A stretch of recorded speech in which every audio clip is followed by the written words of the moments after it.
That's fine.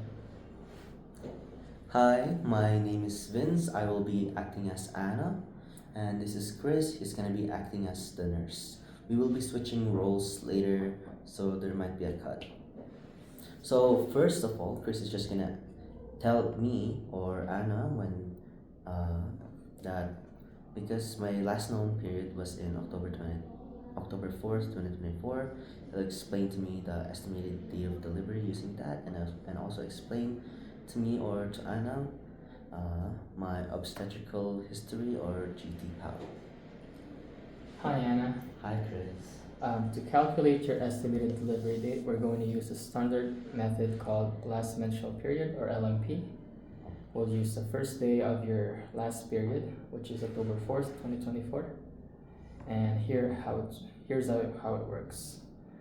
We add 7 days to October 4th, which brings us to October 11th.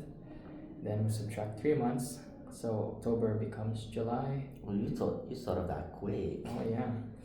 Finally, the year is 2025 since we're not crossing into 2026. That means your estimated due date is July 11th, 2025. Okay. Keep in mind that this is an estimate.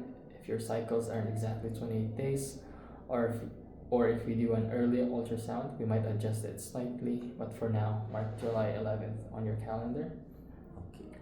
Now for your pregnancy history, we use a system called GTPAL. Oh yeah, my other nurses have talked about that. Yeah, we use GTPAL to keep track.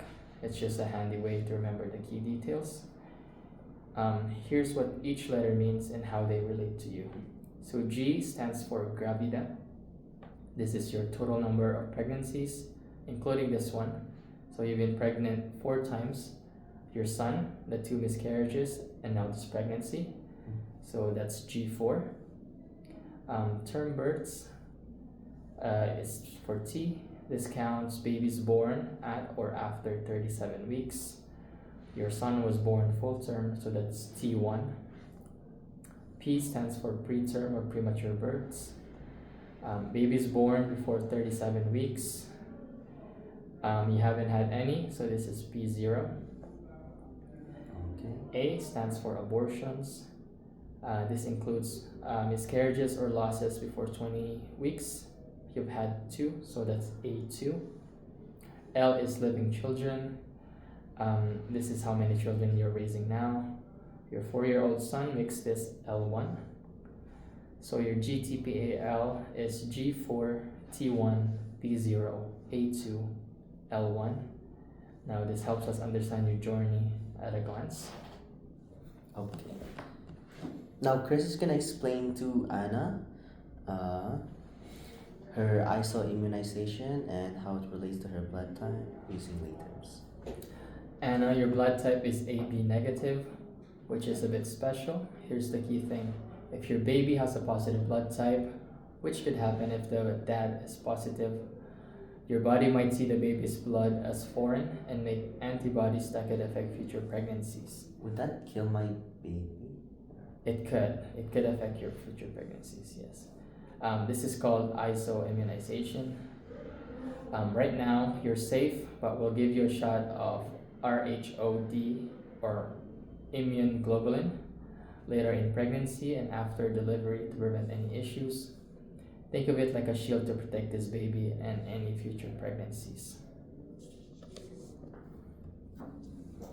Now, Chris is going to explain to Anna 2 priority timelines for medication intervention and route of administration and as how it relates to her blood type. First, Anna, around 28 weeks, so when you're about 7 months along, we'll give you an injection called RHOD or immune globulin. This goes in your arm muscle. Then after delivery, if your baby's test RH positive, we'll give you another dose within 72 hours. Now, these injections work by preventing your immune system from developing antibodies that could affect future pregnancies. It's a very effective prevention method that we use for all Rh negative mothers like yourself. The timing is important. The first dose covers you during late pregnancy, and the postpartum or after delivery, thus dose provides protection during delivery when blood mixing is most likely to occur. Okay. And now we'll be switching roles. Hi, me and Vince have switched roles. I am now Anna, and Vince is now the nurse. Now, Vince here will explain to Anna the two risks of uncontrolled gestational diabetes and include the rationale. Anna, since you've had gestational diabetes before, you are at a higher risk of also having it again in your current pregnancy. One risk that you should look out for is having a larger baby than usual. This can make it harder for you to give birth, and we might even need to do a C-section on you, where we just cut your belly open, then take the baby out, and to ensure a safe birth. Another concern is the potential for high blood pressure. This can happen because the baby's placenta may not develop properly because of gestational diabetes, and it can lead to not enough blood flow. At this stage, the placenta is like an organ, and any issues can lead to parts of the placenta entering your bloodstream and then damaging blood vessels in other organs. The damage to the blood vessels can lead to really bad complications like organ failure and protein in your urine. Now, Vince will explain 4 priority discharge teachings at the end of her appointment to ensure she has a safe pregnancy. Anna, make sure you go to all of your prenatal checks so we can make sure you and your baby are healthy. And we can inform you of any concerns that may arise. If you experience symptoms like bad headaches, blurry vision, really bad belly pain, or swelling in your hands and face, immediately tell your doctor because these signs could mean something needs medical attention. Make sure you also get enough iron in your body since your body is working harder during pregnancy and you need a lot of blood and energy.